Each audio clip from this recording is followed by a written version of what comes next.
Hello, hello, it's Miss Jan Koyak again. So this time we are going to talk about subtraction, and specifically subtraction with regrouping. So that means borrowing.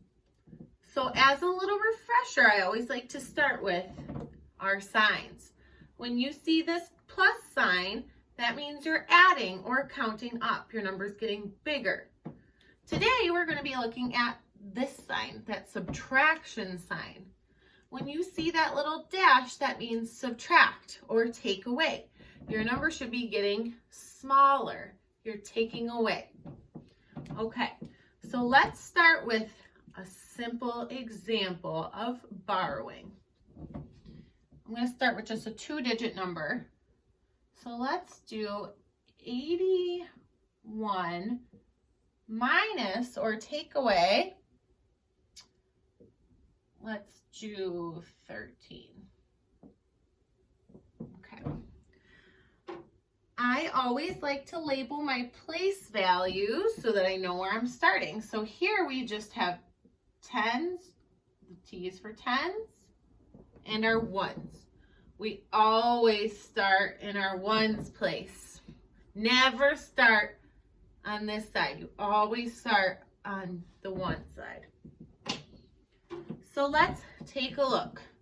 We're starting at our ones. We know we're going to take away or count down. If we have 1, can you take 3 away? No. I like to think of it in terms of cookies. If Miss J had 1 cookie, could I eat 3 cookies? No, I don't have enough cookies to eat 3 cookies. What you need to do is go next door and borrow. I'm going to use red here to show you the borrowing. So we're going to go next door and borrow 10 from our tens place. We need 10 more. So we're taking 1 away. We're taking a 10 away from the 8. So this becomes a 7. And then we're bringing 10 over here. So this is going to become an 11. Miss J likes to use the rule, bigger bottom, better borrow. So right off the bat, we had the 1, take away 3. The number on the bottom was bigger, so that should tell you to go next door and borrow. So now we have borrowed, so let's see if we can subtract. Now we have 11, take away 3. We can do that. If I have 11 cookies and I gave you 3, you could eat 3 cookies. I have enough to share. 11 take away 3, I know, is 8. You could use your fingers or your hundreds charts to help you, or you might just know this. Good, we're done with our ones now. We know we have 8 ones. Now let's move over to the tens. We have 7 tens, take away 1. 7 take away 1 leaves you with 6. So by borrowing and regrouping, we were able to solve this problem. So 81 take away 13 equals 68. So that was a pretty simple one. That was just one regrouping. So let's try another one here.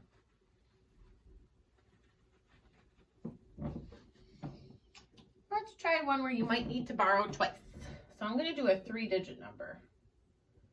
321 minus, let's do 66. Why not? So again, this time we have hundreds, tens, and ones. Always start in your ones column. That's where you begin every single problem. Doesn't change. All right, so we look here, we have 1 take away 6. Well, I know if we have a bigger bottom, we're going to need to borrow. Think about it. If you have 1, can you take away 6 things? No, it's not possible. So we need more so we can take away 6. So we're going to hop next door and borrow. We're going to take 1 away from the 2. So we're left with 1, and we bring 1 over here. Now we have 11 take away 6. I know that that's 5. Perfect. All right, so now let's look here.